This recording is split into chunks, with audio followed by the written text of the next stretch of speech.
আমার ভাইরা, আল্লাহর নবী রাহমাতুল লিল আলামিন হযরত আলী রাদিয়াল্লাহু আনহুকে নিয়ে সফরে বের হয়ে গেলেন।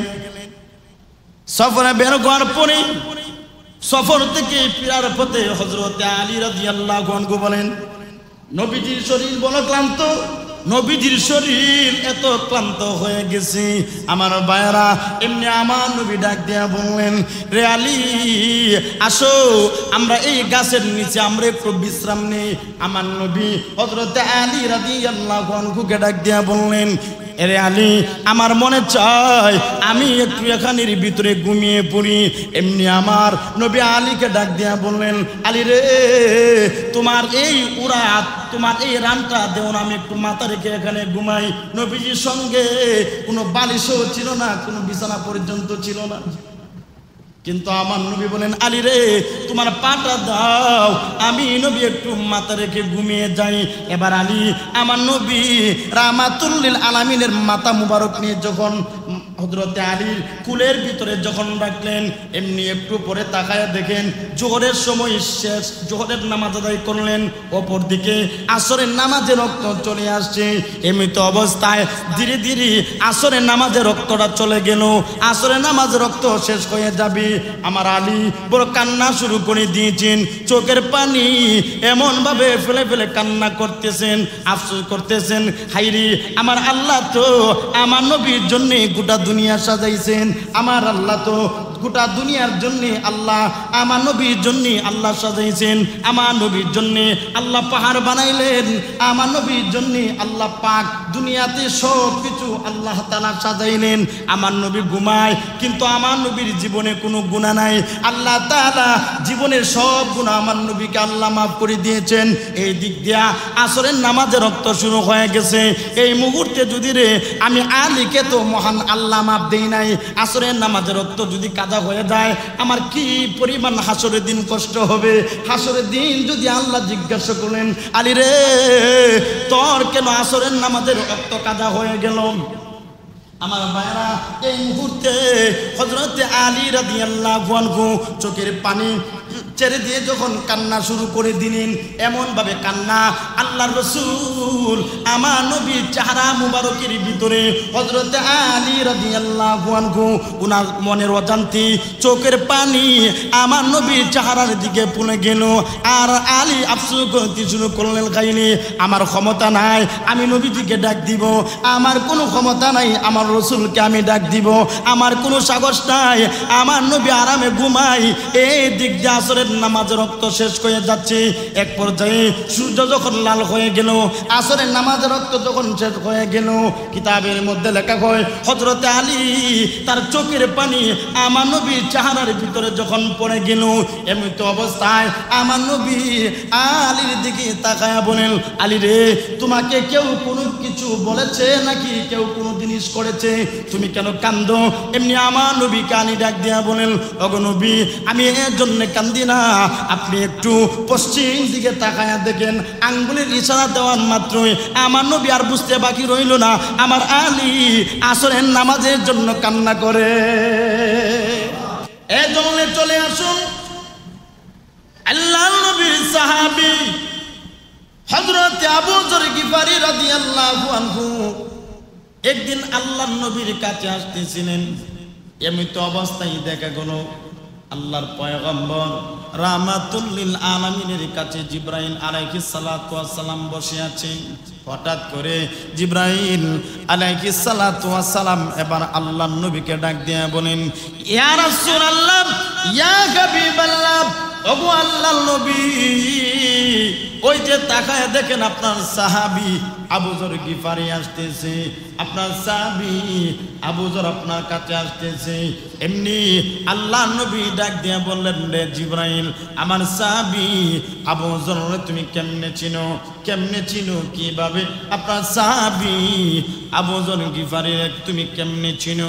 এমনি জিবরাইল বলেন, ইয়া রাসূলুল্লাহ, ইয়া হাবিবাল্লাহ, ওগো আল্লাহর নবী আপনার সাহাবী আবু যর গিফারিকে শুধু আমি চিনি, বিষয়টা এমন না। আসমানে যত ফেরেশতা আল্লাহ বানিয়েছেন, সমস্ত ফেরেশতারা পর্যন্ত আপনার সাহাবীকে চিনি। এমনকি আল্লাহর আরশ পর্যন্ত আপনার সাহাবীর সুনাম আল্লাহ তাআলা বানিয়ে দিয়েছেন। এমনি আমার নবী বলেন, জিবরাইল রে, আমার সাহাবী আবু যরের ভিতরে কি গুণ আছে, যে গুণের কারণে আল্লাহ তাআলা এত বেশি ইজ্জত আর সম্মান মহান আল্লাহ বাড়িয়ে দিয়েছেন। এমনি আমার নবীকে জিবরাইল বলেন, ইয়া রাসূলুল্লাহ, ইয়া হাবিবাল্লাহ, ওগো নবী, আপনার সাহাবী আবু যরের ভিতরে দুইটা গুণ আছে। দুইটা গুণের ভিতরে একটা গুণ কোন আপনার সাহাবী আবু যর নিজেকে ছোট মনে করে, অহংকারী করে না, তাকাব্বুরি করে না, অহংকার ভাবে চলার কারণে মহান আল্লাহ তার সম্মান এত বেশি করে দিয়েছেন। আপনার সাহাবীর সম্মান আল্লাহর আরশ পর্যন্ত মহান আল্লাহ বাড়াইয়া দিয়েছে। তাহলে অহংকার করলে ফেরেশতাদের কাছেও দামি, আল্লাহর কাছেও দামি, আল্লাহর আরশ পর্যন্ত সমস্ত মাখলুকাতের ভিতরে সে দামি হয়ে যায় যদি সে অহংকারী ছেড়ে দেয়। এখন আসুন, আল্লাহর প্রিয় বান্দা যদি হতে হয়, অহংকার করা যাবে? আর আওয়াজ দিয়ে বলেন, যাবে? অহংকারী করা যাবে না। কেন ভাই করা যাবে না? কারণ আমরা কইলাম নাপাক একটা অপদার্থ, পানির তৈরি, যে পানিটার কথা আমাদের ছেলে মেয়ের সামনে উচ্চারণ করতে শরম লাগে, ঠিক না? এটা এমন একটা নাপাক জিনিস দ্বারা আল্লাহ আমাদেরকে বানাইছেন, এই কথাটা কারো কাছে বলা অজানা, বলা যায়। তা কি পরিমাণ নাপাক আর কি পরিমাণ বেহায়াপনা জিনিস দিয়ে আল্লাহ আমাদেরকে বানাইছেন। গোটা শরীরটাই তো আল্লাহ আমাদেরকে নাপাক একটা অপদার্থ পানি থেকে আল্লাহ আমাদেরকে বানাইছেন। তাহলে এই নাপাক থেকে যে বডিটা তৈরি, নাপাক জিনিস দিয়ে যে শরীরটা তৈরি, নাপাক জিনিস দ্বারা আমার অঙ্গ প্রত্যঙ্গ তৈরি, তাহলে আমরা অহংকার করুন কোন জিনিস দিয়া? অহংকার করুন কি দিয়া? সুতরাং অহংকারী করলে আল্লাহ রাসূল বলেছেন তাকে আল্লাহ তাআলা জাহান্নামের ভিতরে দিয়ে দিবেন। এইগুলো এক নম্বর গুণ। আমরা গুণগুলির কথা মনোযোগ সহকারে শুনবো। আল্লাহ আমাদেরকে তৌফিক দেন, সকলে বলে আমিন। দুই নম্বর গুণ আল্লাহ বলেন, وَإِذَا خَاطَبَهُمُ الْجَاهِلُونَ قَالُوا سَلَامًا।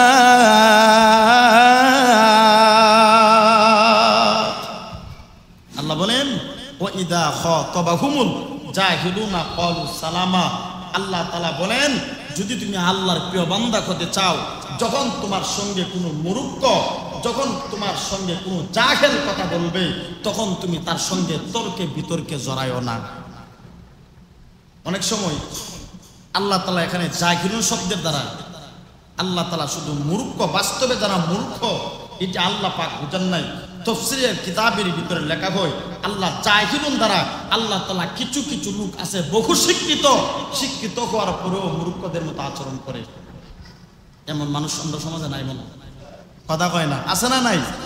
তাহলে আল্লাহ তাআলা বলেন, তুমি যদি আল্লাহর প্রিয় বান্দা হতে চাও, তাহলে যারা মূর্খ হবে, জাহেল হবে, অজ্ঞ লোক হবে, তাদের সঙ্গে অনার্থকভাবে কোনো প্রকারের অনার্থকভাবে তর্কে বিতর্ক জড়ায় না। কারণ যারা জাহেল হবে, যারা মূর্খ হবে, তার নিজের মানিজ্য আছে কি? এজন্যে দুই নম্বর গুণ হইল, আমরা তাদের সঙ্গে অনার্থক কোনো তর্কে বিতর্কের মধ্যে জড়াবো না। আশরাফ আলী থানভী রহমতুল্লাহি আলাইহির কাছে এক লোক আয়েশা বলেন, ওনার কাছে আসছেন। আয়েশা কিছু কালাইবাজি, কালাই আছে না? কালাই চিনেন না আপনারা? কথা বলেন, সবাই চিনেন কিনা?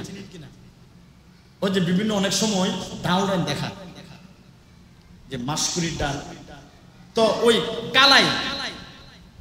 কালাইবাজি অনেক সময় আমরা দেখলাম ছোটকালে, এই খাল, তারপরে বিভিন্ন গান, তারপরে অথবা বাড়ির যে সমস্ত জায়গাগুলা ব্যবহার হয় না, এই সমস্ত বাড়ির কিনারের ভিতরে মানুষের কালাইবাজি, এই কালাইগুলা বানি করে রাখতো।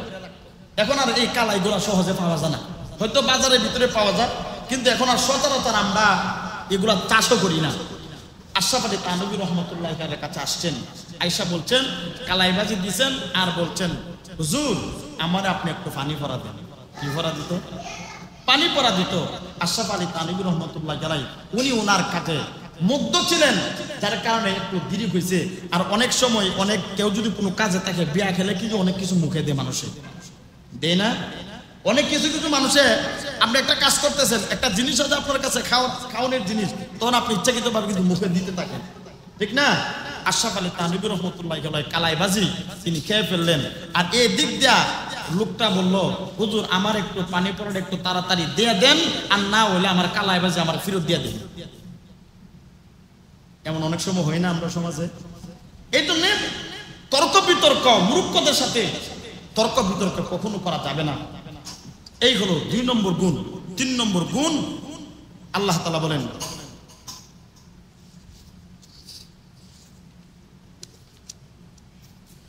والذين يبيتون لربهم سجدا وقياما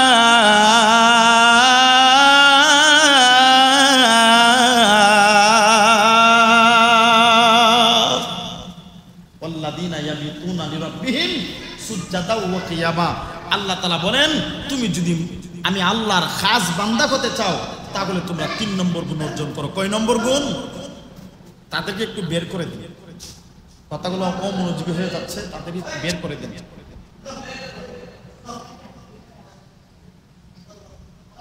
যাও বাবা, তোমরা একটু বাইরে যাও, পরে আইসো, যাও।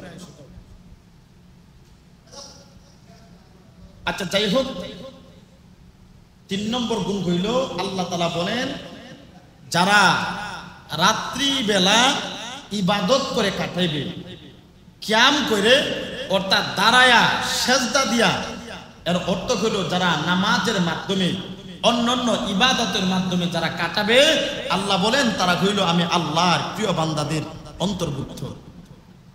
যারা রাত্রেবেলা ইবাদত করবে, কি করবে? রাত্রেবেলা ইবাদত করবে। যারা রাত্রেবেলা ইবাদত করবে তাদের ব্যাপারে আল্লাহ রাসূল একটা হাদিসও বলেছেন। হাদিস শরীফের মধ্যে লিখেন, ইন্না ফিল জান্নাতি লা গুরাফান ইরা যুহুরুহা মিন বুতুনিহা ওয়া বুতুনিহা মিন যুহুরিহা। আল্লাহর রাসূল সাল্লাল্লাহু আলাইহি ওয়াসাল্লাম বলেন, যারা রাত্রিবেলা ইবাদত করবে, আল্লাহ তাদের জন্য এমন একটা জান্নাত রাখছেন, যে জান্নাতের ভিতরে একটা ঘর রাখছেন, যে ঘরের ভিতর থেকে বাহিরের দৃশ্য দেখা যাবে, বাহির থেকে ভিতরের দৃশ্য দেখা যাবে।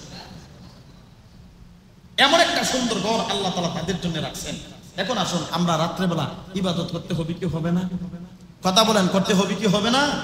কারণ যে যত বড় বুজুর্গ হয়েছে, রাত্রেবেলা ইবাদত ছাড়া, চোখের পানি ছাড়া সে বড় হতে পারে নাই। এমন কোন লোক নাই, এমন কোন লোক নাই যে চোখের পানি ছাড়া ব্যতীত সে বড় বুজুর্গ হয়েছে। এমন কোন লোক নাই নফল বিন্দিগি ছাড়া সে বড় বুজুর্গ হয়েছে।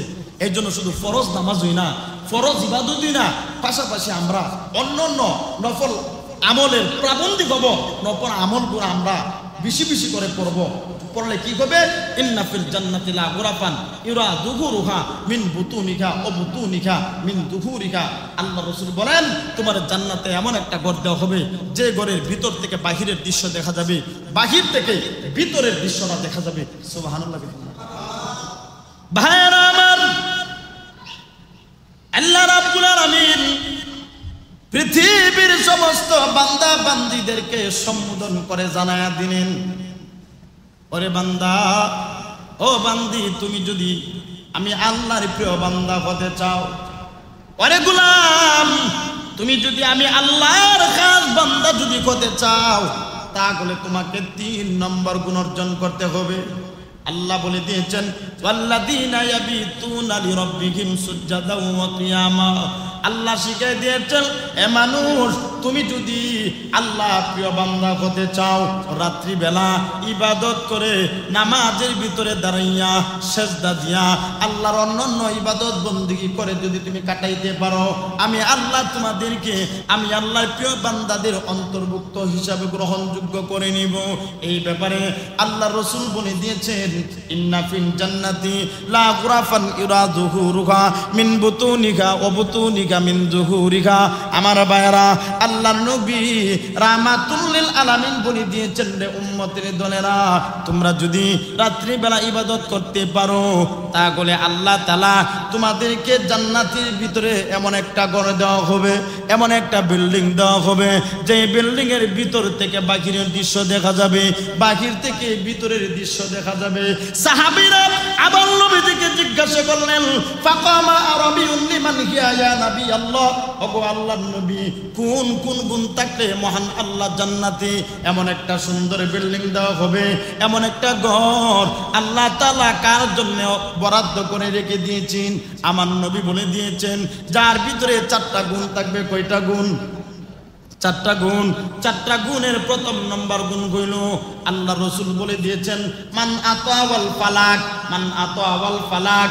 আল্লাহ নবী রাহমাতুল লিল আলামিন বলে দিয়েছেন, যারা মানুষের সঙ্গে মিষ্টি হেসে হেসে কথা বলবে, মানুষের সঙ্গে মিষ্টি কথা বলবে, রাগান্বিত হয়ে কথা বলবে না, আঘাত দিয়ে কারো মনের ভিতরে আঘাত দিয়ে কথা বলবে না, মানুষের সঙ্গে হেসে হেসে কথা বলবে, মানুষের সঙ্গে সুন্দর আচরণ করবে, খারাপ কোনো আচরণ করবে না, মানুষের সঙ্গে ভালো ব্যবহার করবে, খারাপ কোনো ব্যবহার করবে না।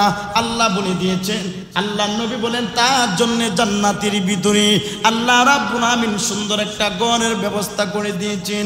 আবার সাহাবীরা বলেন, ইয়া রাসূলুল্লাহ, আর কি গুণ? আমার নবী বলে দিয়েছেন, সাহাবীরা, 2 নম্বর গুণ হইল ওয়া আতআমাত তুআম, বেশি বেশি করে যদি মেহমানদারি করতে পারো, মানুষে যদি বেশি বেশি করে খাওয়াইতে পারো, মানুষদেরকে যদি মেহমানদারি করতে পারো, আল্লাহর রাসূল বলেন, আল্লাহ তাআলা জান্নাতের ভিতরে তোমার জন্য একটা ঘর মহান আল্লাহ নির্ধারণ করে রেখে দিয়েছেন। 3 নম্বর হলো, আল্লাহর নবী বলে দিয়েছেন, যারা নফল বন্দেগী করবে, অর্থাৎ আল্লাহর নবী বলে দিয়েছেন, যারা নফল রোজা রাখবে, ফরজ রোজা তো রাখবে, আরো পাশাপাশি নফল রোজা রাখবে, আমার নবী বলে দিয়েছেন, তার জন্য জান্নাতের ভিতরে মহান আল্লাহ একটা ঘর নির্ধারণ করে রেখে দিয়েছেন। এবং যেই জিনিসটা বোঝাবার জন্য আমি আপনাদেরকে হাদিস টানছি, এর ভিতরে 4 নম্বর গুণ কইল ওয়াসসালাতু বিল্লাইলি ওয়ান নাসু নিয়ামুন। আমার ভাইরা, আমার নবী রাহমাতুল লিল আলামিন বলে দিয়েছেন, রে উম্মতের দলেরা, তোমরা যদি মানুষ ঘুমিয়ে থাকবে, আল্লাহর প্রিয় বান্দা তারা কবে, তারা রাত্রিবেলা ঘুমাবে না, মানুষ ঘুমিয়ে যাবে, পশু পঙ্খী ঘুমিয়ে যাবে, দুনিয়ার সমস্ত হিংস্র প্রাণীরা পর্যন্ত ঘুমিয়ে যাবে। আল্লাহর খাস বান্দা যারা হবে, তারা রাত্রিবেলা ঘুমাবে না, ইবাদত করবে, বন্দেগী করবে, আল্লাহ তাআলার কাছে মুনাজারি করবে, কান্না করবে, নামাজ পড়বে, আল্লাহর কাছে ডাক দিয়ে বলবে, প্রভু গো, প্রভু, নফসের উপর জুলুম করেছি, অন্যায় করেছি, ভুল করেছি, বড় পাপের কাজ করে ফেলেছি, আল্লাহ তুমি আমাকে ক্ষমা করে দাও।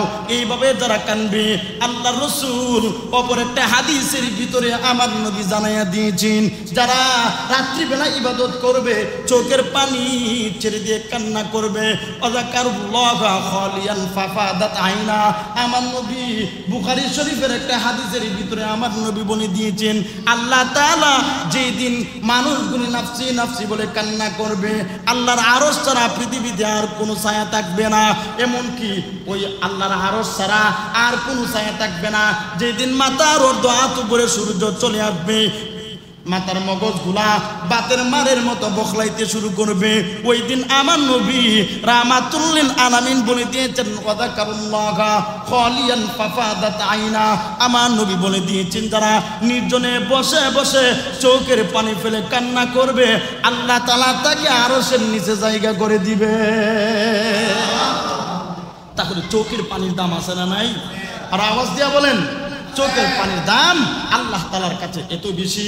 হাদিস শরীফের মধ্যে আমার নবী বলে দিয়েছেন, কিয়ামতের দিন মানুষদেরকে যখন জাহান্নামের ভিতরে দেওয়া হবে, জাহান্নামে যখন মানুষদেরকে দেওয়া হবে, হায়রে জাহান্নামের আগুনগুলা জাহান্নামীদেরকে ধরার জন্য লাফাইতে শুরু করবে, আল্লাহকে বলবে, প্রভু গো, আমাকে ছাড়িয়া দেন। হযরতে আব্দুল্লাহ ইবনে আব্বাস রাদিয়াল্লাহু তাআলা বলেন, ওই দিন ফেরেশতারা জাহান্নামের আগুনকে 70,000 শিকল দ্বারা বেঁধে রাখবেন। আমার নবী বলে দিয়েছেন, ওই দিন যদি ফেরেশতারা জাহান্নামের আগুনকে যদি শিকল দ্বারা ধরে না রাখতেন, ওই দিন জাহান্নামের আগুন এতভাবে রাগান্বিত হইয়া ভালো মন্দ কাউকে যাচাই বাছাই করতেন না, সামনে যারা পাইতেন তারে পুরে সার কার করে দিতেন। আগুনে পুড়ে মানুষ মারা গেলে কষ্ট কম হয় না বেশি হয়?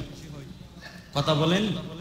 পৃথিবীতে যদি কোনো কষ্ট থাকে, কষ্টের কোনো মরণ থাকে, তাহলে আগুনে পুড়ে মরণ সবচেয়ে বেশি কষ্ট। দুনিয়ার আগুন, ওই যে কয়েকদিন আগে দেখছেন ঢাকাতে কি হয়েছে, পুরা সরকার, ছোট ছোট বাচ্চারা পুড়ে গেছে, কি অবস্থা হয়েছে তাদের। যারা জীবিত আছে তাদের কি পরিমাণ জ্বালা যন্ত্রণা শরীরের মধ্যে। মাঝে মধ্যে মহিলাদেরকে জিজ্ঞাসা করবেন, তারা যে আমাদেরকে পাক করে খাওয়ায়, 3 বেলা গরম গরম আমাদেরকে খাওয়াই, মাঝে মাঝে জিজ্ঞাসা করবেন, আপনার বিবিকে জিজ্ঞাসা করবেন, বিবি গো তুমি যে আমাদেরকে পাক শাক করে খাওয়াও, তোমার হাতের ভিতরে কি কোনোদিন তৈলের ফুটা পড়ছে কি পড়ছে না? দেখবেন বলবে অনেক সময় আগুনের ভিতরে তেলের ফুটা পড়ে লাল হয়ে যায়, অনেক সময় পানি জমে যায়, কয়েকদিন পর্যন্ত তার জ্বালা পোড়া শেষ হয় না। জাহান্নামের আগুন যদি আমাদেরকে জ্বালানো হয়, আমাদের হাসরের দিন কি অবস্থা হবে? হাসরের দিন আমাদের কি একটা অবস্থা হবে? ওই দিন যে কথাটা বলছিলাম, আমার নবী বলে দিয়েছেন, ওই দিন ফেরেশতাদেরকে আল্লাহ ডাক দিয়া বলবেন, ফেরেশতারা দে আমার কাছে একটা পুতলা দে। আল্লাহর কাছে একটা কিছু পানির পুতলা একটা থাকবে। আল্লাহ তাআলা জাহান্নামের আগুনে যখন পানিটা যখন ছিটিয়ে দিয়ে দিবেন, সাথে সাথে জাহান্নামের আগুনগুলো নিভে যাবে। ফেরেশতারা বলবেন, প্রভু গো এটা কিসের পানি? এটা কি হাউজে কাউসারের পানি? এটা কি জমজমের পানি নাকি আবে হায়াতের পানি? আল্লাহ বলবেন, না, এটা দুনিয়ার কোনো পানি নয়, আবে হায়াতের পানি নয়, হাউজে কাউসারের কোনো পানি নয়, জমজম কূপের পানি নয়, এটা হলো আমার গুনাহগার বান্দাদের চোখের পানি। তাহলে চোখের পানির দাম কম না বেশি? এর জন্যে চোখের পানি ফেলে ফেলে কাঁদতে হবে আল্লাহর কাছে। এর জন্য আমরা যদি আল্লাহর খাস বান্দা হই, তাহলে রাত্রিবেলা ইবাদত করতে হবে, কান্নাকাটি করতে হবে, আল্লাহ তাআলার কাছে মাপ চাইতে হবে। আল্লাহ তাআলা বলেন, আমি আল্লাহ তাদেরকে আমার প্রিয় বান্দাদের অন্তর্ভুক্ত হিসেবে গ্রহণ করে নিব। সুবহানাল্লাহ। এখন আসুন 4 নম্বর গুণ আল্লাহ তাআলা বলে দিয়েছেন, والذين يقولون ربنا اصرف عنا عذاب جهنم إن عذابها كان غراما إنها ساءت مستقرا ومقاما। আল্লাহ নিজে বলে দিয়েছেন, তুমি যদি আমি আল্লাহর খাস বান্দা হতে চাও, তুমি যদি আমি আল্লাহর প্রিয় বান্দা হতে চাও, তাহলে বলো রব্বানা সরিফ আন্না আযাবা জাহান্নাম ইন্না আযাবাহা কানা গরামা। আল্লাহ জাহান্নামের আগুন অত্যন্ত কঠিন, আল্লাহ জাহান্নামের আগুন অত্যন্ত কঠিন, আমার কাছ থেকে হটায় নাও, আল্লাহ জাহান্নামের আগুন সহ্য করতে পারবো না। দেখ আমাদেরকে কে শিখিয়ে দিয়েছেন? আল্লাহ আমাদেরকে শিখিয়ে দিয়েছেন যে তোমরা জাহান্নামের আগুনের বই আল্লাহ তাআলার কাছে কাঁদো।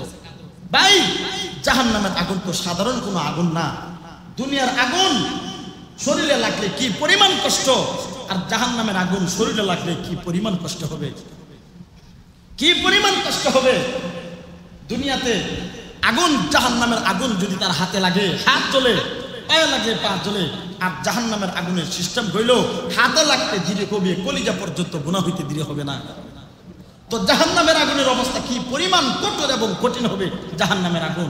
এই জন্যই আল্লাহ তাআলা আমাদেরকে বলে দিয়েছেন, তোমরা যদি আমি আল্লাহর খাস বান্দা হতে চাও, তোমরা 4 নম্বর গুণ অর্জন করো, রব্বানা সরিফ আন্না আযাবা জাহান্নাম ইন্না আযাবাহা কানা গরামা। আল্লাহর কাছে দোয়া করো, আল্লাহ আমরা জাহান্নামের আগুন সহ্য করতে পারবো না, জাহান্নামের আগুন আমাদের কাছ থেকে দূরে সরায় দাও। আল্লাহ জাহান্নামের আগুন যে অত্যন্ত কঠিন। সাহাবীদের দিকে একটু লক্ষ্য করে দেখেন, যে সাহাবীদেরকে উমর ইবনুল খাত্তাব জান্নাতের সার্টিফিকেট প্রাপ্ত সাহাবী, হযরত উমর জান্নাতের সার্টিফিকেট প্রাপ্ত একজন সাহাবী হযরত উমর। কিন্তু এরপরও তিনি যখন জাহান্নামের আয়াত দেখতেন তিনি কান্না শুরু করে দিতেন। হযরত উসমান তিনি কবরের কাছে গেলে কান্না শুরু করে দিতেন। অথচ তিনি জান্নাতের সার্টিফিকেট একজন সাহাবী। একজন জান্নাতি মানুষ যদি জাহান্নামের ভয়ে কাঁদতে পারে, তো আমরা ভাই কি? আমরা তো তার তুলনায় কিছুই না, ঠিক না? যাদেরকে আল্লাহ দুনিয়াতে জান্নাতের সার্টিফিকেট দিয়েছেন, তারাই যদি এইভাবে কান্না করতে থাকে, তো আমাদের তো মনে হয় রাত 24 ঘন্টা কান্দলেও তাদের পশম পরিমাণের কান্দা সমান হবে না। এই জন্য জাহান্নামের ভয় অত্যন্ত কঠিন। জাহান্নামের ভয় এটা এমন একটা কঠিন ভাই, শুধু জাহান্নামের ভয়ে মানুষও কাঁদে নাই, পাথর পর্যন্ত কান্না করছেন। পাথররা পর্যন্ত কি করছেন? কান্না করছেন। আমার ভাইরা,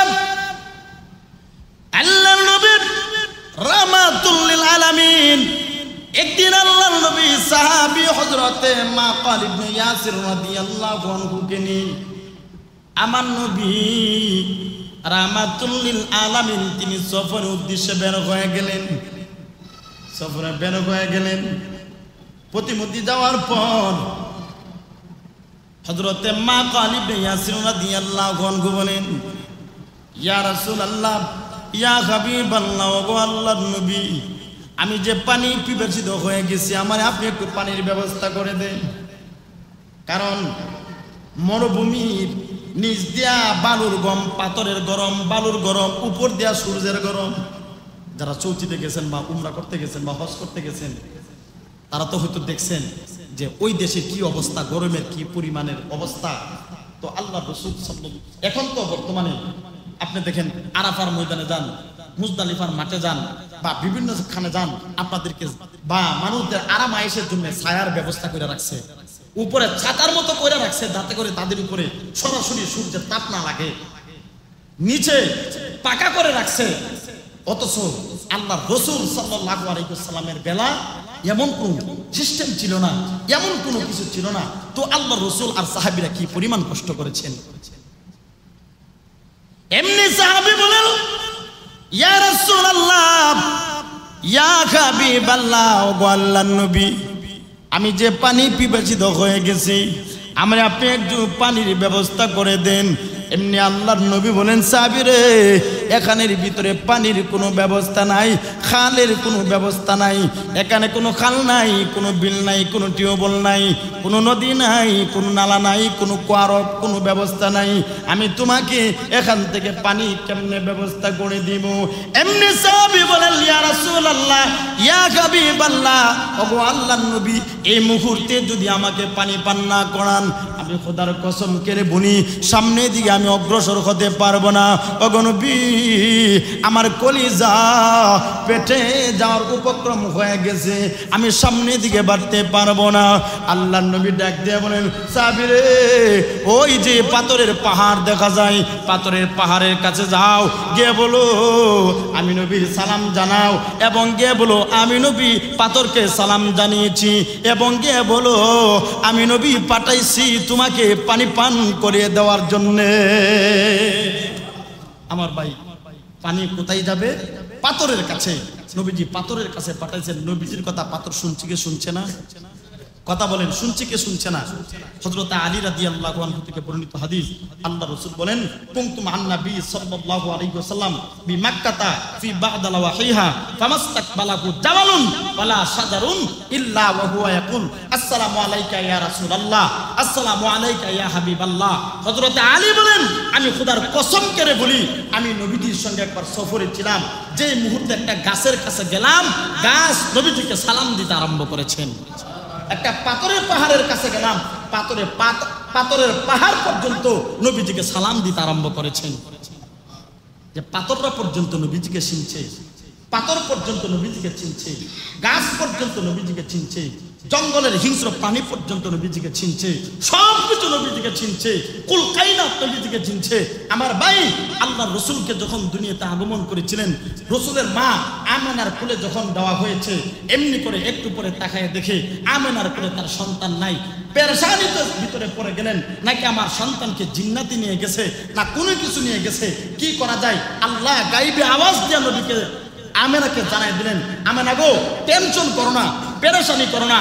আমার রসুল, আমার হাবিব, আমার রাহমাতুল লিল আলামিনকে দুনিয়াতে সৃষ্টি করেছি, শুধু মানুষে দেখবে বিষয়টা এমন না।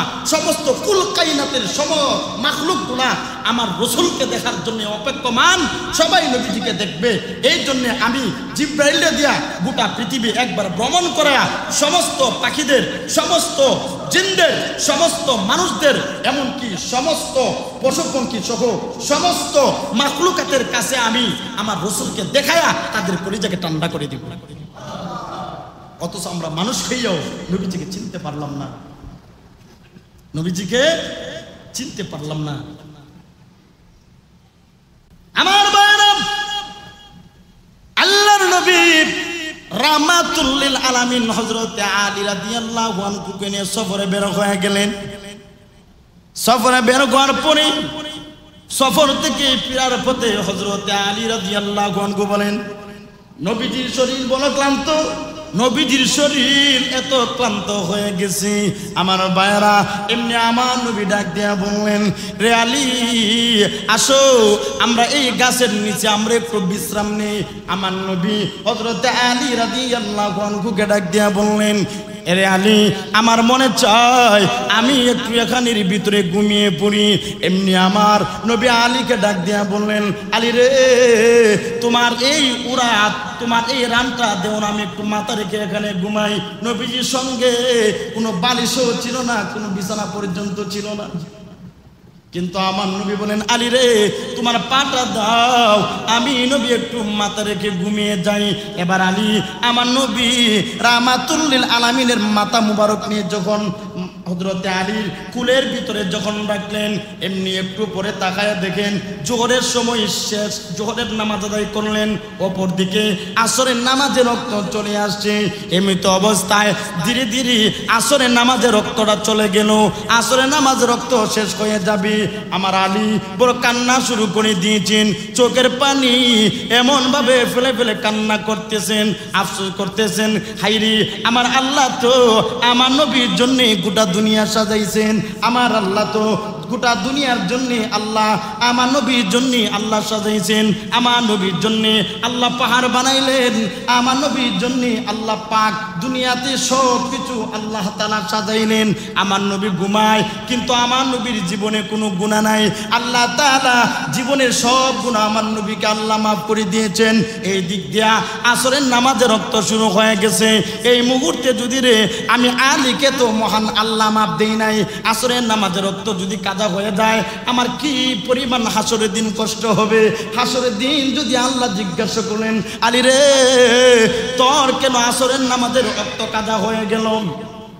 আমার ভাইরা, এই মুহূর্তে হযরত আলী রাদিয়াল্লাহু আনহু চোখের পানি ছেড়ে দিয়ে যখন কান্না শুরু করে দিলেন, এমন ভাবে কান্না আল্লাহর রাসূল আমার নবীর চেহারা মুবারকের ভিতরে হযরত আলী রাদিয়াল্লাহু আনহু উনার মনের অজান্তে চোখের পানি আমার নবীর চেহারার দিকে পড়ে গেল। আর আলী আফসোস করতে শুরু করলেন, গাইনি আমার ক্ষমতা নাই আমি নবীজিকে ডাক দিব, আমার কোনো ক্ষমতা নাই আমার রসুলকে আমি ডাক দিব, আমার কোনো সাহস নাই, আমার নবী আরামে ঘুমাই। এই দিক দিয়ে আসরের নামাজের রক্ত শেষ হয়ে যাচ্ছে। এক পর্যায়ে সূর্য যখন লাল হয়ে গেল, আসরের নামাজের রক্ত যখন শেষ হয়ে গেল, কিতাবের মধ্যে লেখা হয় হযরত আলী তার চোখের পানি আমার নবীর চেহারার ভিতরে যখন পড়ে গেল, এমন অবস্থায় আমার নবী আলীর দিকে তাকায়া বলেন, আলী রে, তোমাকে কেউ কোনো কিছু বলেছে নাকি কেউ কোনো জিনিস করেছে, তুমি কেন কান্দো? এমনি আমার নবী কানি ডাক দিয়া বলেন, ওগো নবী, আমি এর জন্য কান্দি না, আপনি একটু পশ্চিম দিকে তাকায়া দেখেন, আঙ্গুলের ইশারা দেওয়ার মাত্রই আমার নবী আর বুঝতে বাকি রইল না, আমার আলী আসরের নামাজের জন্য কান্না করে। আর আমাদের জীবন থেকে কত ওয়াক্ত নামাজে যাইতাছে, আমাদের জীবন থেকে কত ওয়াক্ত নামাজে কাজা করলাম, আমাদের জীবন থেকে কত ওয়াক্ত নামাজে সারলাম।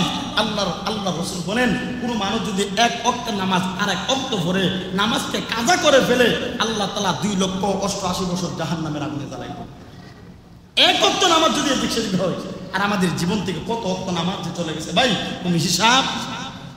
আর সাহাবায়ে কেরাম অথচ নবীকে কোলে নিয়ে ঘুমাই, এরপরে কান্না থামে না, কান্না করে। এক পর্যায়ে আমার আলীকে ডাক দেয়া বলেন, আলী রে, তুমি কি আমাকে মনে করেছো অন্য অন্য নবীর মতো মনে করেছো? আমাকে কি সাধারণ কোন নবী মনে করেছো? আলী রে, একটু তাকায়া দেখো। হযরত আলী যখন পশ্চিম দিকে তাকাইলেন, আমার নবী সূর্যকে ইশারা দিয়ে বললেন, সূর্য রে, আমি এবং আমার আলী এখনো আসরের নামাজ পড়ি নাই, তুই আসরের নামাজের ওয়াক্ত চলে আ। সুবহানাল্লাহ কইতেন না? আমার নবী আঙ্গুলের ইশারা দিতে দেরি হয় যে সূর্য ডুবে গিয়েছে, ওই সূর্য আসরের নামাজের ওয়াক্ত আসতে একটা সেকেন্ডও দেরি করে নাই। এরপরে আলী বলেন, একটা পাহাড়ের উপর আলী রাদিয়াল্লাহু আনহু উঠলেন। পাহাড়ের উপর উঠে এমনি ডাক দিয়া বললেন, এ জগতের মানুষেরা, এখনো কি তোমরা নবীকে চিনতে এখনো কি বাকি রয়েছে? একটু তাকায় দেখো, কিছুক্ষণ আগে না দেখলাম সূর্য ডুবে গেল, রাত্র শুরু হয়ে গেছে। এই মুহূর্তে তুমি তাকায় দেখো, সূর্যটা আল্লাহ রাব্বুল আলামিন আমার নবীর আঙ্গুলের ইশারার কারণে সূর্যটা আমার আল্লাহ আসরের নামাজের রক্তের ভিতরে চলে আসছে। আমার ভাইরা, আমার নবী আর আলী রাদিয়াল্লাহু আনহু নামাজ আদায় করলেন। নামাজ আদায় করার পর আবার ইশারা দিয়ে বললেন, সূর্য তুই ডুবে যা। সূর্যর সাথে সাথে ডুবে গেছে। সুবহানাল্লাহ কইতেন না? আমার নবীর আঙ্গুলের ইশারা শুধু সূর্য নয়, চন্দ্র পর্যন্ত দুইটা ভাগ হয়ে গেছে। আমার নবীর আঙ্গুলের ইশারা গাছ পর্যন্ত হাঁটতে হাঁটতে চলে আসছে। আমার নবীর আঙ্গুলের ইশারার কারণে একটা গাছ পর্যন্ত, একটা গাছ দুই ভাগ হইয়া এক ভাগ তার জায়গাতে রয়েছে, আর অর্ধেকটা ভাগ হাঁটতে হাঁটতে আমার নবীর কাছে আসতেছে। তো আমার নবী, ওই যে মনে আসেনি, হযরতে মা খালিদ নিয়ে আসলে পাঠাইছেন পাথরের কাছে, মনে নাই? পাথরের কাছে পাঠাইছেন পানি আনার জন্যে। তো পাথরে শুনবো কিনা? শুনবো। কিন্তু তাকে দেখেন, যে মুহূর্তে মা খালিদ নিয়ে আসেন পাথরকে ডাক দিয়ে বললেন, রে পাথর, আল্লাহ নবী তোকে সালাম জানাইছেন এবং বলেছেন আমাকে কিছু পানি পান করে দেওয়ার জন্য। এই কথা বলতে দেরি হয়, পাথর কান্না করতে দেরি হয় না। হযরতে মা খালিদ নিয়াসির বলেন, পাথর, তোর আবার কি হইল? আমি চাইলাম পানি, নবী পাঠাইছে, তুই কান্না করার কি দরকার আছে? এমনি পাথর বলেন, সাহাবী, নবী পাঠাইছেন, কিন্তু শুনো, আমার ভিতরে কোনো পানি নাই। কি নাই? পানি নাই। আমি তো সবগুলি পানি শুকিয়ে ফেলেছি। এমনি সাহাবী বলেন, রে পাথর, তুই কেমনে রে সবগুলি পানি শুকিয়ে ফেলেছ? এমনি পাথর ডাক দিয়ে বলেন, আরে নবী সাহাবী, যেই দিন থেকে আমার আল্লাহ ঘোষণা করে দিয়েছিলেন, আল্লাহ বলে দিয়েছেন, ওয়াকুদুহান নাসু ওয়াল হিজারা, আমি পাথরের কথা আল্লাহ কোরআনের ভিতরে নাজিল করে জানিয়ে দিয়েছিলেন। আমি পাথর জাহান্নামের আগুনের ভিতরে মহান আল্লাহ জ্বালাবেন, জাহান্নামের আগুনে জ্বালাবেন। ওই দিন থেকে কানতে কানতে আমি পাথর পানিগুলি সবগুলি শুকিয়ে ফেলেছি। একটা পাথর জাহান্নামের বয়ে পানি শুকায় গেছে, পানি নাই। অথচ আমরা মানুষ, ওয়াকুদুহান নাস, আল্লাহ প্রথমে মানুষ বলছেন যে মানুষের জাহান্নামে ইন্ধন বানাবেন, এরপরে বলেছেন ওয়াকুদুহান নাসু ওয়াল হিজারা, এরপরে আমার নবী বলেছেন, এরপরে এই আল্লাহ বলেছেন পাথরে আল্লাহ জাহান্নামের আগুনে জ্বালাবেন। একটা পাথর যদি জাহান্নামের বয়ে কানতে পারে, তো আমরা কই দিন আছি ভাই যে জাহান্নামের বয়ে কাঁদছি? বুকে হাত দিয়া কে কয়দিন বলতে পারবো যে আমি রাত্রেবেলা শক্ত হইয়া একলাসের সাথে আমি আল্লাহর কাছে কান্নাকাটি করছি? আল্লাহ তো বহু মানুষ দুনিয়াতে বানিয়েছেন, কয়জন মানুষ খুঁজে পাওয়া যাবে এরকম? অথচ আমাদের দিলের ভিতরে জাহান্নামের কোনো ভয় নাই, জাহান্নামের কোনো ভয় নাই আমাদের দিলের ভিতরে। অথচ জাহান্নামের অবস্থা এত ভয়ানক, এত কঠিন হবে জাহান্নামের আগুনের অবস্থা, যে অবস্থার কারণে আমার নবী পর্যন্ত ওই অবস্থার ব্যাপারে আফসোস করেছেন যে আমার উম্মতরা সমস্ত উম্মতরা যদি আমার দ্বীনের পথে ফিরে আসতো, তাহলে আমার উম্মতরা কেউ জাহান্নামে যাইতো না। এই জন্য জাহান্নামের আগুন কি সহজ হবে না কঠিন হবে? আর আওয়াজ দেওয়া বলেন, সহজ হবে নাকি কঠিন হবে? কঠিন হবে। এই জন্য আমাদের প্রত্যেককে জাহান্নামের আগুন থেকে আমাদের প্রত্যেকে বাঁচতে হবে, জাহান্নামের আগুন থেকে আমরা পানা চাইতে হবে। আল্লাহ বলেন, রাব্বানা আসরিফ আন্না আযাবা জাহান্নাম ইন্না আযাবাহা কানা গারামা। আল্লাহ নিজে আমাদেরকে শিখাইয়ে দিয়েছেন যে জাহান্নামে ভয়ে তোমরা আল্লাহর কাছে কান্না করো। আমার ভাইরা, জাহান্নামের আগুন এত ভয়ানক আগুন হবে, জাহান্নামের ভিতরে মানুষগুলো গিয়ে কান্না শুরু করে দিবে। হাসরের দিন মানুষগুলি ভয়ঙ্কর অবস্থা দেখা নাফসি নাফসি বলে কান্না শুরু করে দিবেন। এমন ভাবে কান্না শুরু করে দিবেন নাফসি নাফসি বলে। আমার নবী বলে দিয়েছেন পৃথিবীর ভিতরে সমস্ত মানুষগুলি নাফসি নাফসি বলে কান্না করবে, এমনকি সমস্ত পয়গম্বররা পর্যন্ত আল্লাহুম্মা সাল্লিম বলে কান্না করতে থাকবে। এমন একটা ভয়াবহ অবস্থা কিয়ামতের দিন হবে। আমার নবী বলে দিয়েছেন, ওরে উম্মত, তুমি যদি ওই সমস্ত ভয়াবহ থেকে বাঁচতে চাও, জানো নি এক আল্লাহর গোলামি শুরু করে দাও, এক আল্লাহর দাওয়াত গ্রহণ করো, এক আল্লাহর দাওয়াত গ্রহণ করো, এক আল্লাহর দাওয়াত গ্রহণ করো, এক আল্লাহকে মানো, আল্লাহর ইবাদত করো। দেখবা আল্লাহ তোমার পরকালে খুশি হইয়া আল্লাহ তাআলা তোমার জন্য জান্নাত রেখেছে। জন্য আমাদের প্রত্যেককে দ্বীনের প্রতি ফিরে আসতে হবে। আমাদের প্রত্যেককে দ্বীনের প্রতি ফিরে আসতে হবে। কারণ আল্লাহ তাআলা তো হাসরের দিন আল্লাহ তাআলা বিভিন্ন ভাবে বাহানা তালাশ করবে। কোন বান্দাকে নিয়ে জাহান্নাম থেকে কোন রকম উঠায় নিয়ে জান্নাতে দিতে পারেন। আল্লাহ তাআলা হাসরের দিন কি করবেন? বিভিন্ন বাহানা তালাশ করবেন। সর্বশেষ যে জাহান্নামের ভিতরে চলবেন, তার ঈমান দুর্বল, তার আমল দুর্বল, কিন্তু সে তো এই ঈমান দিয়ে জান্নাতে পৌঁছা সম্ভব না। আমি প্রায় জায়গাতে একটা কথা বলি, যে ঈমান আমাকে ঘর থেকে মসজিদে আনতে পারে না, ওই ঈমান কেমনে আল্লাহর তৈরি জান্নাতে ঢুকাইব? যে ঈমান ঘরের কাছে মসজিদ আমাকে মসজিদে, যে ঈমান নিতে জানে না, ওই ঈমান কি করে আল্লাহর তৈরি জান্নাতে পৌঁছাইব? এর জন্য আল্লাহ তাআলা হাসরের দিন বাহানা তালাশ করবেন যে তারে নিয়ে কোন রকম ভাবে মাপ দেওয়া যায়। হাদিস শরীফের ভিতরে আল্লাহর নবী রাহমাতুল লিল আলামিন ডাক দিয়া বললেন, জাহান্নামের ভিতরে সর্বশেষ জাহান্নামী যখন জাহান্নামের আগুনে যখন জ্বলতে শুরু করবে,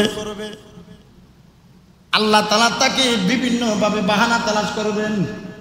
কোন রকম ভাবেই তার জান্নাত দেওয়া যায়, কিন্তু তার ঈমান বড় দুর্বল, আমল নাই, কেমনে রে সে জান্নাতের ভিতরে যাবে? জাহান্নামের আগুনে জ্বলতে জ্বলতে এক পর্যায়ে আল্লাহকে ডাক দিয়া বলবে, প্রভু আল্লাহ, আমার তো সামান্য হইল ঈমান আছে, আমি তো একেবারে বেঈমান হয়ে যাই নাই, আমার তো সামান্য হইল ঈমান আছে, আল্লাহ গো তুমি কি পারো না আমার একটা দরখাস্ত তুমি মঞ্জুর করতে? এমনি আল্লাহ ডাক দিয়া বলবেন, রে জাহান্নামী, তুই কি একটা দরখাস্ত করবি নাকি আরো কোনো দরখাস্ত করবি? এর অর্থ হইল আল্লাহ ভালো করে জানেন সে যে আরো দরখাস্ত করব। কিন্তু জাহান্নামী বলবেন, প্রভু আর কোনো দরখাস্ত করব না। জাহান্নামী বলেন, আল্লাহ আর দরখাস্ত করতাম না, একটা দরখাস্ত। আল্লাহ বলবেন, রে জাহান্নামী বল রে তুই কি দরখাস্ত করবি? এমনি জাহান্নামী ডাক দিয়া বলবেন, প্রভু গো আমার তো সামান্য হইল ঈমান আছে, আমি কি পারি না গো তোমার কাছে একটা দরখাস্ত করতে? আল্লাহ ডাক দিয়া বলবেন, রে জাহান্নামী কি দরখাস্ত করবি কর। যেই মাত্র দরখাস্ত করা হবে, প্রভু গো আমি জাহান্নামের আগুনগুলি বরদাস্ত করতে পারি না, আল্লাহ আমার মনে চাই আমি জান্নাতের ভিতরে ঢুকি, কিন্তু এমন এক ঈমান, এমন এক আমল নিয়ে কবরে গেলাম, এমন এক ঈমান নিয়ে আজকে আসছি যে ঈমান আমাকে কখনো জান্নাতের ভিতরে পৌঁছাবে না। আমার মনে চায় আমি যেন জান্নাতের ভিতরে ঢুকে যাই। আল্লাহ তোমার কাছে দরখাস্ত হলো গো, আল্লাহ জাহান্নামের গর্ত থেকে উঠাইয়া আল্লাহ তুমি আমার একটা জাহান্নামের পার্শ্ব রেখে দাও।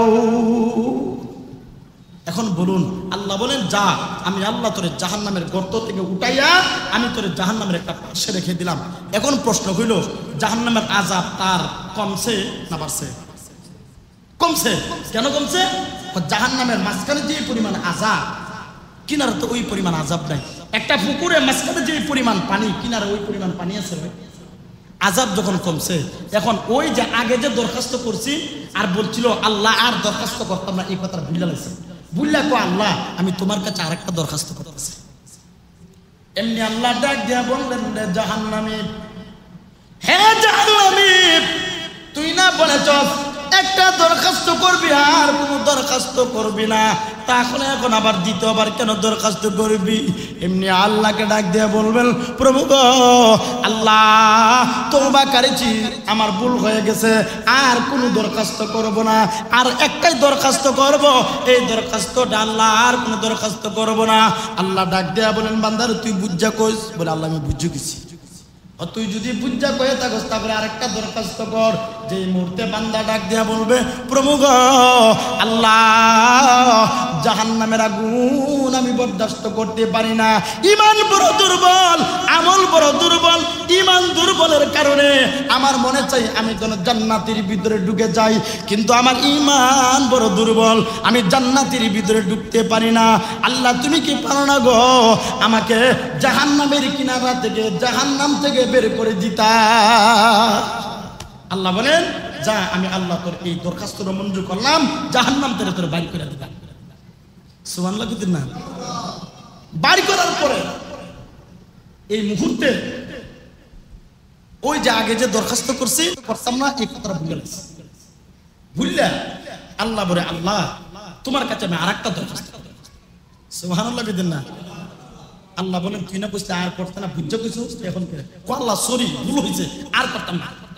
এটা এমনি আল্লাহ ডাক দিয়া বলবেন, রে জান্নাত জাহান্নামী লোক, তুই কি দরখাস্ত করবি কর, আমি দেখি তোর দরখাস্ত মঞ্জুর করতে পারিনি।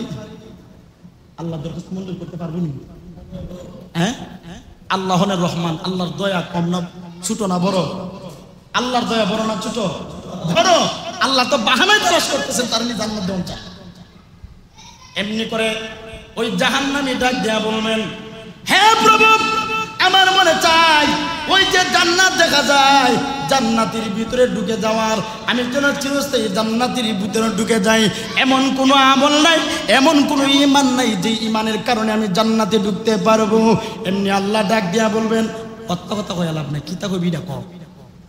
এমনি জাহান্নামে আবার ডাক দিয়া বলবেন, প্রভু গো আমার মনে চাই আমি একটা দৌড় দিয়ে জান্নাতের ভিতরে ঢুকি, আর একটা দৌড় দিয়ে জান্নাত থেকে বের হয়ে যাই। দেখেন কি মনটা চায় আল্লাহ জান্নাতে যাইতাম, কিন্তু ঈমান তো নাই, ঈমান তো দুর্বল, কেমনে যাবো? এরপরে আল্লাহ মনটা চাইতেছে একটা দৌড় দিতাম, আবার আরেকটা দৌড় দিয়ে বাইরে যাবো। আল্লাহকে যদি না বাইরস, আল্লাহকে যদি না বাইরস তখন কি করবি? বলে, আল্লাহ তোমার কি ক্ষমতা নাই আমার গাঁটটা ধরে বাইর করে দিতা? এটা একটা কথা হইল? সুবহানাল্লাহ কি না? আল্লাহ তো বারবার বাহানা তালাশ করতেছেন তারে জান্নাতে দেওয়ান চা, কিন্তু সে তো আর সরাসরি জান্নাত চায় না। জান্নাত চাইছে কোন বেলা? জান্নাতে একবারও চাই না, দিব কেমন? আল্লাহ ডাক দেয়া বলেন, বান্দারে যা, আমি তোর এই অনুমতি দিলাম, দরখাস্ত মঞ্জুর করলাম। এমনি করে জাহান্নামের লোকটা, ওই জাহান্নামের লোকটা তার জান্নাতের বাইরে থেকে এমন একটা দৌড় দিয়ে জান্নাতের ভিতরে প্রবেশ করছে। প্রবেশ করার পর জান্নাতের নাচ যেমন দেখা জান্নাত থেকে বের হতে চাই না। সুবহানাল্লাহ জুড়ে বলেন। আল্লাহ কো, কিরে তুই না কইছিস বাইরে যাবে গা? বলে, আল্লাহ বাড়ি তো যাবো গো, তুমি কইলে বাড়ি যাবো না, তবে আমার কয়েকটা কথা শুনে। দেখবেন আমরা অনেক সময় হুজুরের কাছে ছুটি চাইলে, অনেক সময় বা স্কুলের ভিতরে ম্যাডামের কাছে, শিক্ষকের কাছে ছুটি চাইলে কত প্রকারের যে তার বাহানা, ঠিক না? মনে মনে টার্গেট হইল যে স্যাররে বলছে, স্যার আমি আগামীকাল স্কুলে আসবো না। হুজুরকে বললাম যে হুজুর আগামীকাল আমি মাদ্রাসাতে যাবো না, কিন্তু মনে মনে টার্গেট হলো আমি 3 দিনের কমে হারাইতাম না। মনে টার্গেট কি?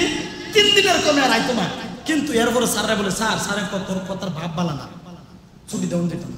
বলে, স্যার স্যার একটা দিন, স্যার একটা দিন, এমন করে ছুটি আমরা লইছি নি? কথা কয় না, লইছি কি লইছি না? তো বান্দাও জাহান্নামে দুইটা আল্লাহর কয়, আল্লাহ আগে কয়েকটা কথা শুনালাম। এমনি আল্লাহর কুদরতি দিল জোশ মেরে গেছে, আল্লাহ জান্নাতের 8টা দরজায় আল্লাহ খুলে দিছে। এমনি জাহান্নামের ভিতরে জাহান্নামী লোকটা জান্নাতে গিয়া প্রভুকে ডাক দিয়া বলেন, প্রভু গো আয় আল্লাহ, আমার ঈমান দুর্বল, আমল বড় দুর্বল, কিন্তু জান্নাতে দেখতে মনে চাই। আল্লাহ প্রথম নম্বর কথা হইল, তুমি না বলেছ জান্নাতে ঢুকলে আর কোনো দিন বের হতে হয় না। আল্লাহ তুমি না বলেছ জান্নাতে ঢুকলে আর বাড়ি লাগতো না, এখন তুমি যদি বাড়ি করে দেও তে মানুষে কি কইব? ঠিক নেই? আল্লাহ কও যুক্তি তো ভালোই দেশ, কিন্তু এরপর আল্লাহ দিল বড় খুশি, আল্লাহর কুদরতি অন্তর বড় ঠান্ডা হয়ে গেছে। আল্লাহর কাছে যত চাই ততই পাই, আল্লাহর কাছে না চাইলে আল্লাহ কোনোদিন আমাদেরকে দিবে না। দুনিয়ার জমিনে একটা সন্তান যদি কান্না না করে মাও তারে দুধ দেয় না, ঠিক নেই? এমনি জাহান্নামী লোকটা জান্নাতের ভিতরে যাওয়ার পরে আল্লাহকে ডাক দিয়ে বললেন, প্রভু গো, আমার মনে চাই আমি জান্নাতের ভিতরে চিরস্থায়ী থাকি। আমল নাই, ঈমান বড় নাই, আমল বড় দুর্বল, ঈমান বড় দুর্বল হয়ে গেছে, যে আমলের কারণে আমি জান্নাতে ঢুকতে পারি না। আমার বিশ্বাস তুমি যেই দয়া কইরা জান্নাতে ঢুকাইছো, আবার দয়া কইরা তুমি জান্নাতে আমাকে চিরস্থায়ী দিয়ে দিবা। আল্লাহ কো বান্দা তুই কথা কইলি চলে। আল্লাহ বলেন যে এই কথা তুই আমার কইলেও তো আমি তোরে দিয়ে দিই, আমি তো বাহানা তালাশ করি যে কোনো রকম ভাবিনি তারা জান্নাত দেওয়া যায়। এই জন্য আমার ভাইয়েরা, যেই কথা বলতেছিলাম জাহান্নামের আযাব কঠিন না সহজ? কঠিন না সহজ? এত কঠিন জাহান্নামের আগুন, এত কঠিন হবে সহ্য করার মতো? এজন্য আল্লাহ বলেন, এ মুমিন, তুমি যদি আল্লাহর প্রিয় বান্দা হতে চাও, আল্লাহর একান্ত বান্দা হতে চাও, 4 নম্বর গুণ অর্জন করতে হবে। 4 নম্বর গুণ হইল, আল্লাহ বলে দিয়েছেন, রব্বানা সরিফ আন্না আযাবা জাহান্নাম ইন্না আযাবাহা কানা গরামা। আল্লাহ বলে দিয়েছেন, ওরে বান্দা, তুমি যদি আমি আল্লাহর একান্ত বান্দা হতে চাও, আমি আল্লাহর প্রিয় বান্দা হতে চাও, তাহলে আল্লাহর কাছে দোয়া করার লাগো। জাহান্নামের আগুন অত্যন্ত কঠিন, এই আগুন আমরা সহ্য করতে পারবো না, এই আগুনগুলো আমাদের কাছ থেকে সরাইয়া দাও। গুণ কটা জানলাম? 4টা। কয়টা গুণ জানলাম বলেন? কয়টা গুণ? 4টা গুণ। 1 নম্বর গুণ হলো জমিনে অহংকার করুন যাইতো না। 2 নম্বর হইল মূর্খতার সাথে তর্ক বিতর্ক করুন যাইতো না। 3 নম্বর হইল রাত্রিবেলা আল্লাহর ইবাদত করে কাটাতে হবে। 4 নম্বর হইল জাহান্নামের ভয়ে আল্লাহ তাআলার কাছে কান্না করতে হবে। এখন 5 নম্বর গুণ কি আল্লাহ এটাও বলে দিয়েছেন, والذين إذا أنفقوا لم يسرفوا ولم يقتروا وكان بين ذلك قواما। আল্লাহ বলে দিয়েছেন যে তোমরা এত কৃপণ হয়ো না, যে কৃপণের কারণে তোমরা গরিব মিসকিনে দান করতে পারো না, আল্লাহর রাস্তায় দান করতে পারো না। আমি আল্লাহ যে সম্পদ তোমাদেরকে দিলাম, ওই সম্পদ আমি আল্লাহর জন্য খরচ করতে থাকি। ওয়াল্লাযীনা ইযা আনফাকু লাম ইউসরিফু ওয়া লাম ইয়াকতুরু ওয়া কানা বাইনা যালিকা কাওয়ামা। আল্লাহ বলেন বেশি অপচয় করো না, আবার বেশি কৃপণতাও হইও না, এর মাঝামাঝি থাকো। কারণ কৃপণ লোকরা আল্লাহ পছন্দ করেন না। করে আল্লাহ কো সম্পদ নিয়ে বাহাদুরি করস, সম্পদটা আমি দিছি।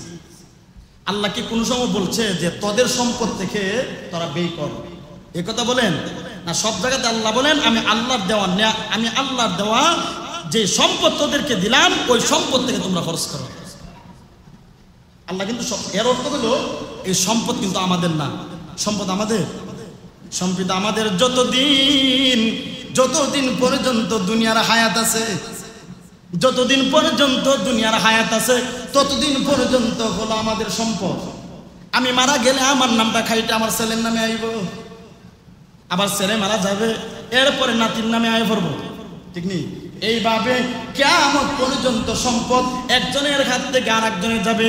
আল্লাহ বলেন বান্দারে, সম্পদ নিয়ে বাহাদুরি করিস না, এই সম্পদ আমি আল্লাহ তোরে দিলাম যাতে করে দুনিয়ার জমিনের ভিতরে চলতে সমস্যা না হয়, কোনো প্রকারে অসুবিধা না হয়, এর জন্য আমি তোরে সম্পদ দিলাম। সম্পদ পায়া তুই একেবারে মুট করে বসে থাকিস না। সম্পদ পায়া মুখ থেকে আল্লাহ, এমনও মানুষ আছে সম্পদ এমন ভাবে ধরে কামড় দাও হাত থেকে ছাড়ে না। আল্লাহ বলেন এত কি কোনো হন যাইতো না।